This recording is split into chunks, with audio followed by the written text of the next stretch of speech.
नमस्ते मित्रांनो, तर स्वागत आहे तुमचं एका नवीन कथेमध्ये.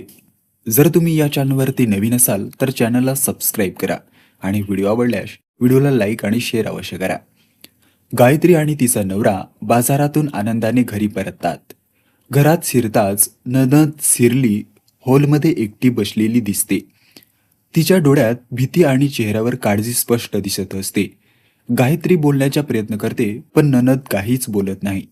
रात्री उशिरा ती गायत्रीला एकटी भेटून सांगते की या घरात अनेक वर्षापासून एक गुपित दडले आहे आणि ते जाणून घेतल्याशिवाय या घरात कोणीही सुखाने राहू शकत नाही.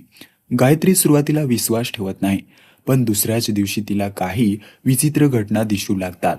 एक बंद खोलीतून आवाज येतो, जुने फोटे सापडतात आणि एका जुन्या डायरीतून कुटुंबाचा इतिहास समोर येऊ लागतो. शेवटी तिला एकत्र पत्र सापडतात, ज्यामुळे आयुष्याच्या अनपेक्षित वळण मिळते. गायत्री त्या पत्राचा शोध घेत असताना तिला कळते की अनेक वर्षापूर्वी घरात संपत्तीवरून मोठे वाद झाला होता.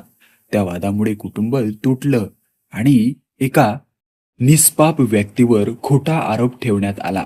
ननद गायत्रीला सत्य शोधण्यासाठी मदत करते. दोघी मिळून जुन्या कागदपत्रांचा शोध घेतात. गावातील काही वृद्ध लोक त्यांना जुन्या घटना सांगतात, पण त्याच वेळी कोणीतरी त्यांचा पाठलाग करत असल्याचे लक्षात येते.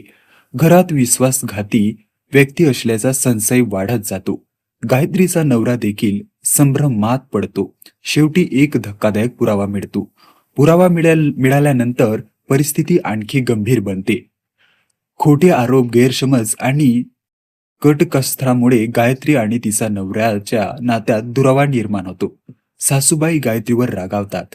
ननदलाही धमक्या येऊ लागतात. गायत्री हार मानत नाही. ती सर्व पुरावे गोळा करत राहते. गावातील एका श्रेष्ठ व्यक्तीकडून तिला असे सत्य कळते, ज्यामुळे संपूर्ण कुटुंब हादरते.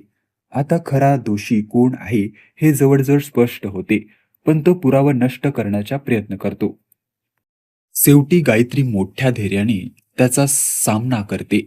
गायत्री सर्व पुरावे पोलीस आणि गावातील मान्यवरांसमोर सादर करते. खरा गुन्हेगार सर्वांसमोर उघड येतो. अनेक वर्षापासून लपलेलं सत्य बाहेर येते. निरपराध व्यक्तीला न्याय मिळतो. ननद आणि गायत्रीचं नातं अधिक घट्ट होते. सासूबाईंना स्वतःची चूक समजते आणि त्या गायत्रीच्या माफी मागतात. कुटुंब पुन्हा एकत्र येते. शेवटी गायत्री म्हणते, घर मोठं असण्यापेक्षा मन मोठं असणं महत्वाचं असतं.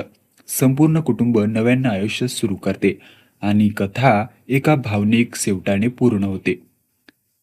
ही तुम्हाला कथा कशी वाटली? जर आवडली असेल तर व्हिडिओला लाईक करा आणि असेच नवनवीन व्हिडिओ पाहण्यासाठी या चॅनलला सबस्क्राईब नक्की करा. धन्यवाद.